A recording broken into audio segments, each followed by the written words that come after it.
Hi, and welcome to Gartner Live. Recent headlines show the demand for workers, particularly on site workers, where flexibility for location may not be as much of an option.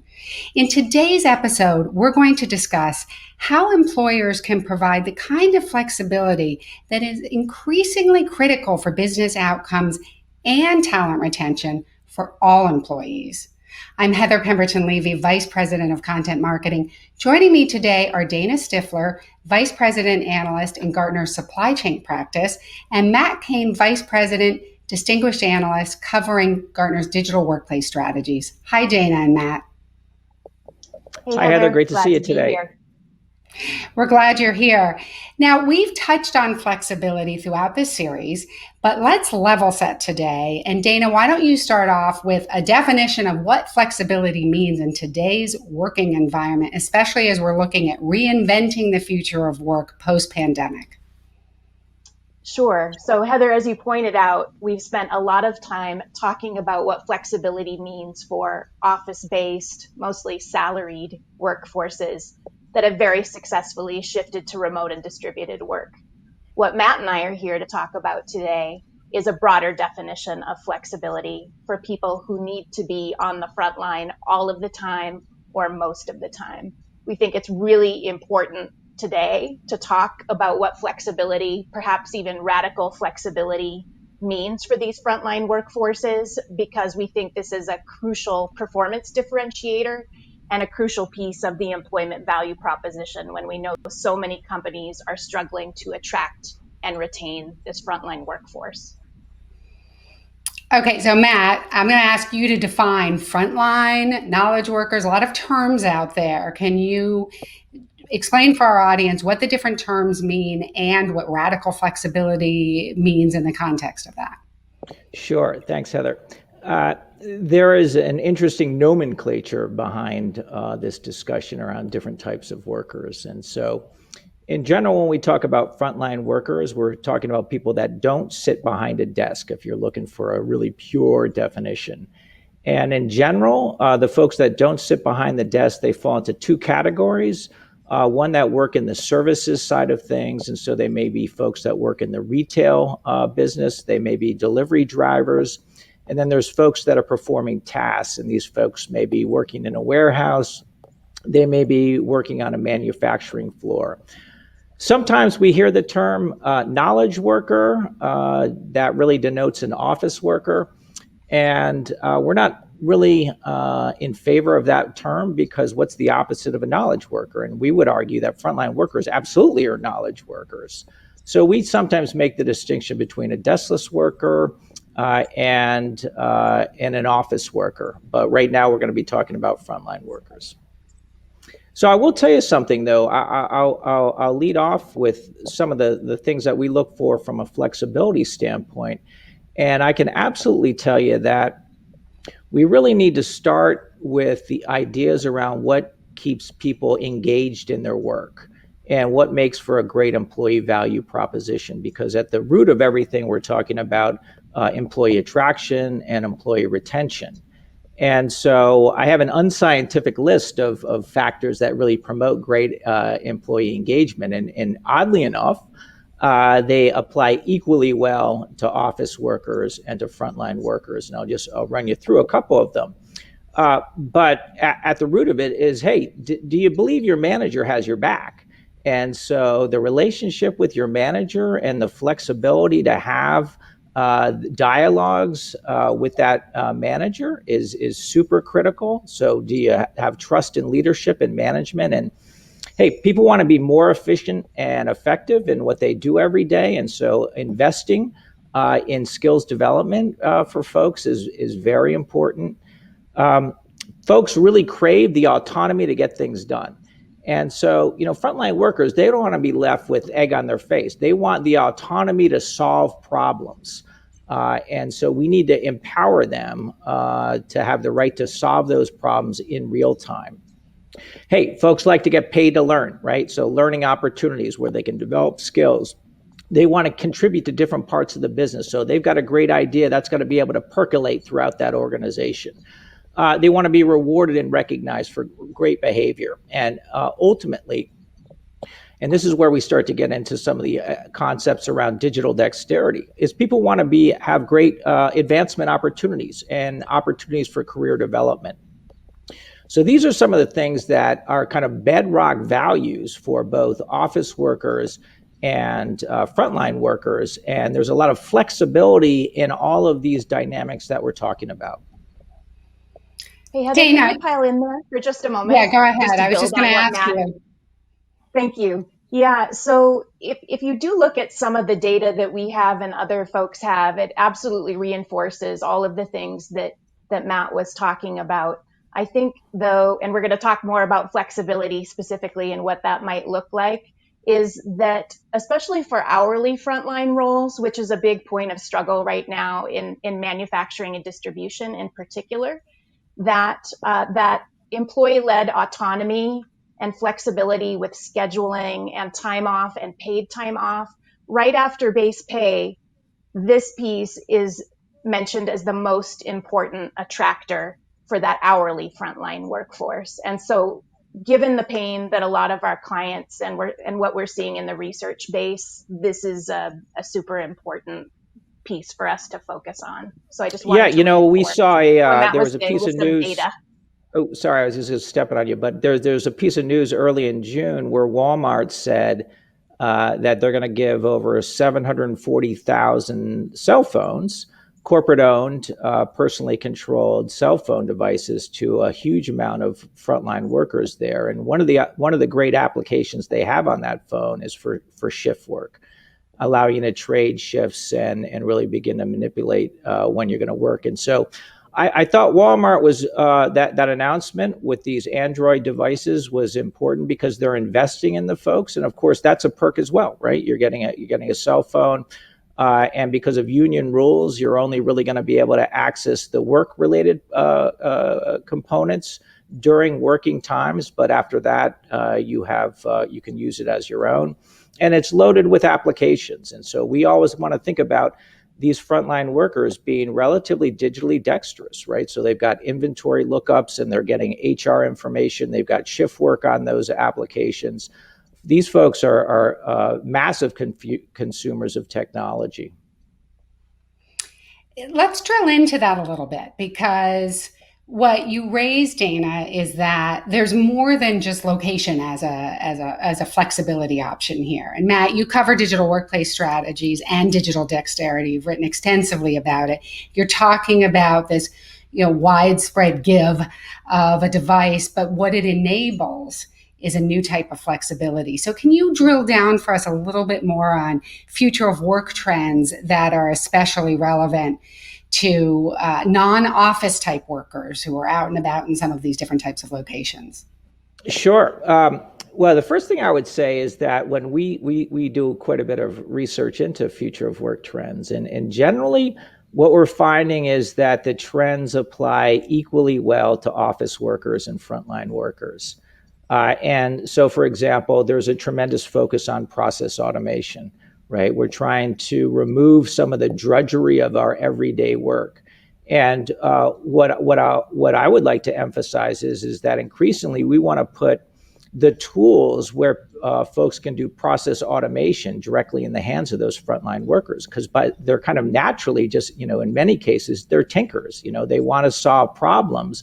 If we can start to give them the opportunity with, let's say, no-code development tools to start to write workflows, to do automation, that's very empowering, providing them with flexibility about how they're going to be getting that work done. We also know that computers are becoming more conversational. And so it's super great to be able to interface with your computer without using your hands. And so you get ready access, let's say, for example, to machine learning driven insights into next best action without actually having to touch that device. So that computers getting more conversational is going to have a big impact on this workforce. We also know there's a huge emphasis on teams becoming more agile and interdisciplinary. And so we see this all the time on manufacturing floors within retail, which is that, hey, we need chat applications so that we can work together more effectively in real time. We also know things like everything is getting more measured and tracked. And this could be very empowering, for example, from a safety perspective and a data collection perspective. And of course, we're starting to see more proactive delivery of information, which is that I'm looking at the circumstances in which you're working. I'm going to proactively provide some guidance to you about perhaps the next best step. And then just to round it out, we've got things like dumb things becoming smart. So you've got inanimate objects that now have intelligence. So if you're working on a manufacturing floor, you now have predictive analytics around failure rates, and you've got intelligence and data being coming out of all sorts of different inanimate objects. So some really interesting future of work trends that are applying both within office and then at the front line as well. It's a really interesting field of study right now. Can I jump in there? I think that just to build on what you were talking about, Matt, we saw throughout the pandemic, the companies, the supply chain organizations and manufacturing organizations, in my case, who I'm working with most, the ones who had adopted a lot of these leading technologies were in a much better position, right? Relative to performance, but also to what they were able to do to offer employee flexibility. For example, early in the pandemic, when we were kind of going through waves of shutdowns and reopenings in these physical sites. So there's been just a big rethink building on these technology and future of work trends, where when we apply technology, right, we take out that drudgery work that you were talking about. And we also see that for some roles in quality, for example, or even some manufacturing and line operator roles, you can operate increasingly at a remove from the physical site. And so a big component of looking at flexibility in some of these frontline roles is decomposing the jobs into specific tasks and activities and looking at whether technology is really our friend in this case. Do they actually need to be always conducted on site, that task or activity? In the frontline universe, the answer is most of the time, yes, but there are still components of these frontline jobs that can be operated at a remove or even from home, right? So you think about some of the routine compliance work, things like that, or training that some companies offer for employees to do away from the physical work site. So technology really enables a lot of interesting new approaches to flexibility into where and when the frontline employee works. Yeah, and I would say what you're talking about is something I've been thinking about lately, which is the potential, convergence of frontline workers and office workers. So let's say that Absolutely. You previously had been monitoring an oil rig, and you're on the rig and you're watching everything closely. Now the technology allows you to actually move to a central control room to do the same kind of monitoring. You're now sitting at a desk. Are you a frontline worker or are you a deskless worker? And the other thing that I would tell you that I don't have any scientific data behind it, but in conversations with clients lately, I've been kind of hearing this theme that, hey, you know what? When we invest in the digital dexterity, the technology investments in our frontline workers, we see a big payback. When we do that with our office workers, we feel like we've kind of reached the point of diminishing returns. So you're getting a bigger bang for your buck by making these investments in these frontline workers compared to an equal investment in office workers. Again, this isn't scientific, but I think it's a perfectly reasonable theory, which is that, greater returns in terms of those investments and the flexibility of working for those frontline workers is a distinct possibility. Right. And the appreciation and the stickiness of things like you were talking about offering mobile device access or subsidies, right? Mm-hmm. Just there's a whole host of things that we can be creative about in the employment value prop. Yeah. I mean, we've seen what's very popular lately is providing funds for college education, both for the worker as well as potentially for the worker's children. And so, folks really want to feel appreciated in their work. And, one of the things that I think came out quite clearly in the pandemic is that many of the frontline workers were feeling almost like second-class citizen because all the communication was focused on the office workers. And so we saw a tremendous amount of investment in employee communication applications, so very mobile type devices where you can provide HR data, corporate data directly to those workers that are on the front line, so they feel far more included in the operation of that organization, and that's been a big help. Yeah, those are interesting trends to pay attention to, particularly the potential for diminishing returns and what you're hearing from clients. Dana, I want to probe from your point of view in the supply chain and manufacturing practices. One of the things that we're talking about in this series on Future of Work Reinvented is that it's a point in time for organizations to really do things differently and how critical that is. And I'm wondering, because there are, there's a lot of talk about location and flexibility, and that's of course different, as we're hearing, for on-site workers, and there are other types of flexibility, but there are challenges. There may be more challenges for employers in these industries. What are some of them?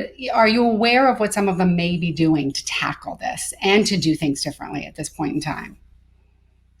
Yes, we've been collecting some examples because, to your point, Heather, a lot of times when we've been talking to manufacturing leaders this past year, on one hand, they've said, oh, we've been able to, under duress, offer more flexibility and choice for our employees. And then we have a whole other group that says, well, that sounds awfully difficult. I don't think that we can do that. And then they list the reasons that they can't do that. We have this shift structure, we have workers' committees or unions, but all of those constraints being true, there are still some pioneering organizations that are trying different things, which we think is really what's necessary.